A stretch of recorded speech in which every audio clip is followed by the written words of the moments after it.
Hvad så, drenge? Another day, another dollar. Så i dag vil jeg snakke om det rigtige problem med body count. Og det er noget, jeg har tænkt over.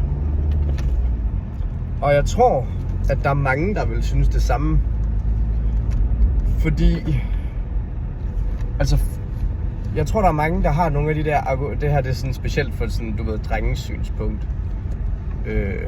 Generelt. Men jeg tror, der er mange, der nogle gange har sagt sådan noget med, jeg er bange for kønssygdomme, eller altså cheating, og sådan, at folk kommer til at være utro, fordi at de har været sammen med mange, så der er større mulighed for det.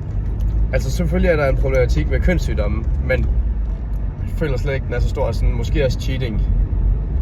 Det ved jeg dog helt ikke, om jeg også synes, at der er noget om cheating. Jeg kan godt se, hvis hun har været sammen med mange, at hun så måske kunne finde på at cheat, men det er ikke noget, der er sådan givet. Og jeg føler også, at der er mange, der ikke vil være sådan.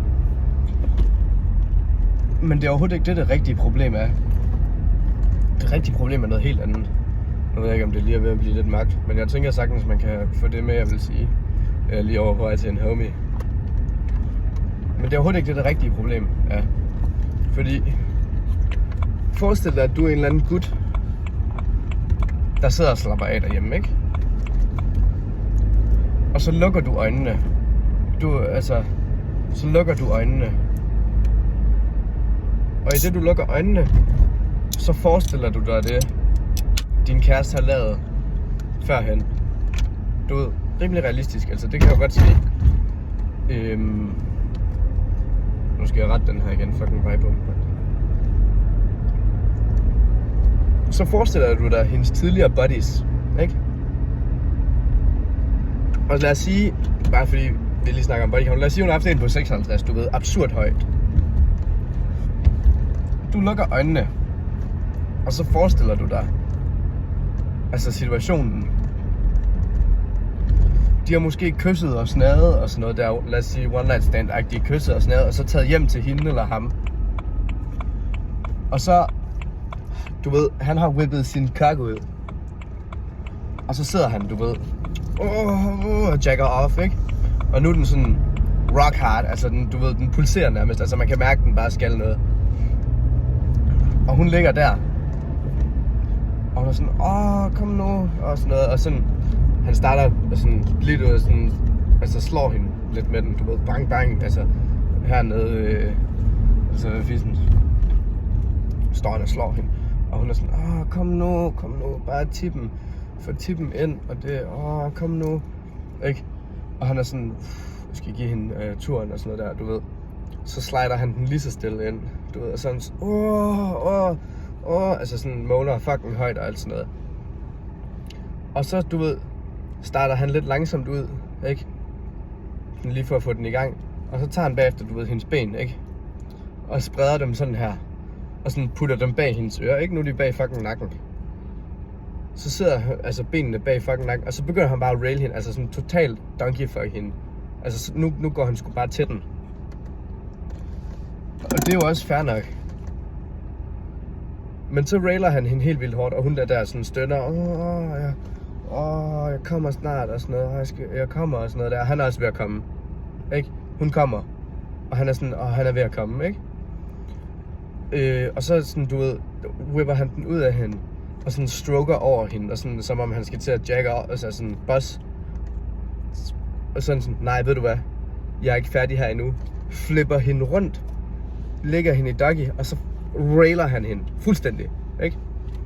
Og husk, det er alt sammen gut, du ved, der bare lige har lukket øjnene og sådan lige slappet af hurtigt, og så husker han det her, ikke? Det er det, han sådan lige husker. Du ved, bare sådan en tankeproces.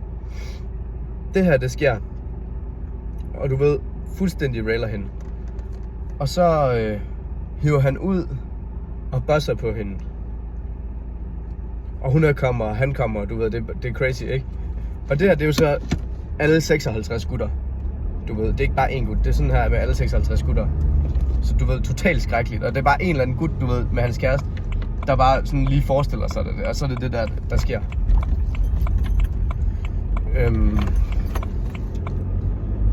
Ja. Nu kan man jo så sige, man kan jo tage de her mænd og splitte dem op i sådan 3 grupper. Så en tredjedel bosser måske på hende. Altså på maven eller sådan, og så en anden tredjedel bosser hende i hovedet. Og så den sidste, den der inde i hende. Okay. Og du ved, han lukker bare øjnene i det der splitsekund, og så husker han det her. Totalt skrækkeligt. Du ved, de har bosset på hende, og du ved, det er 56 gutter det her nu. Så sådan rimelig hæftigt.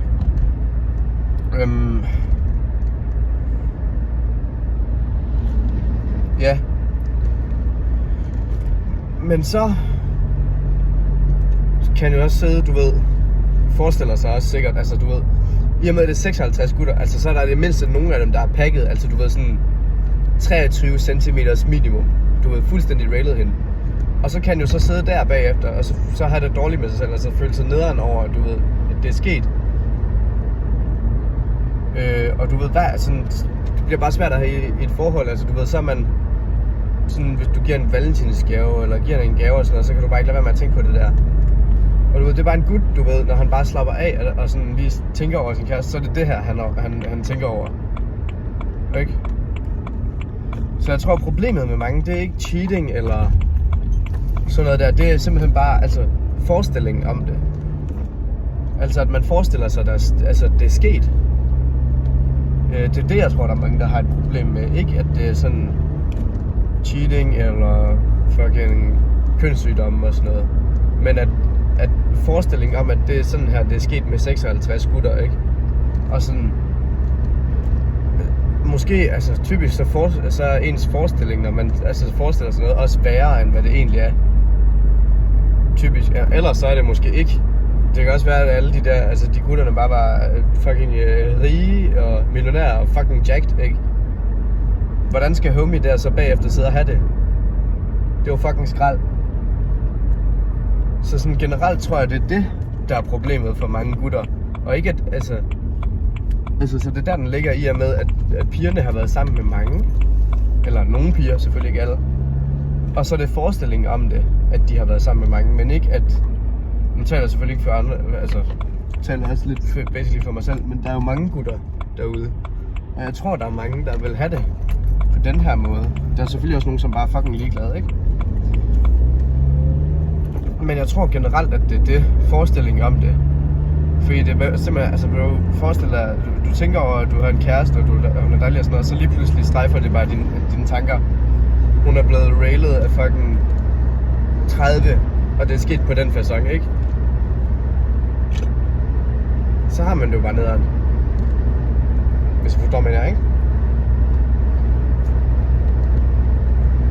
Så det er det, der er problemet. Ikke at... Så ja, basically problemet er, at de har gjort det, men det er det her, det gør ved mænd. Og det er det, jeg tror, der er mange, der ikke fucker med, fordi der er ikke nogen, der gider at være i et forhold, selvom hun er sød og loyal og alt sådan noget der. Så er der ikke nogen, der gider at være i et forhold, hvor de hele tiden har en eller anden bagtanke eller sådan noget om, at du ved, så har jeg lige lavet et eller andet sødt sammen og sådan noget, men så har man en bagtanke om, at hun bare er blevet railet sådan der. Det er det. Så det er svært at leve et ordentligt forhold, når du hele tiden ved, altså sådan, at det er så skidt der for en.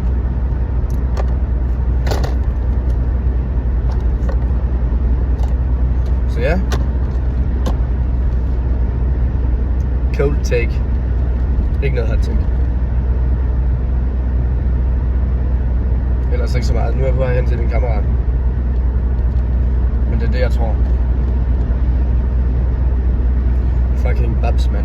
Vi ødelægger det hele.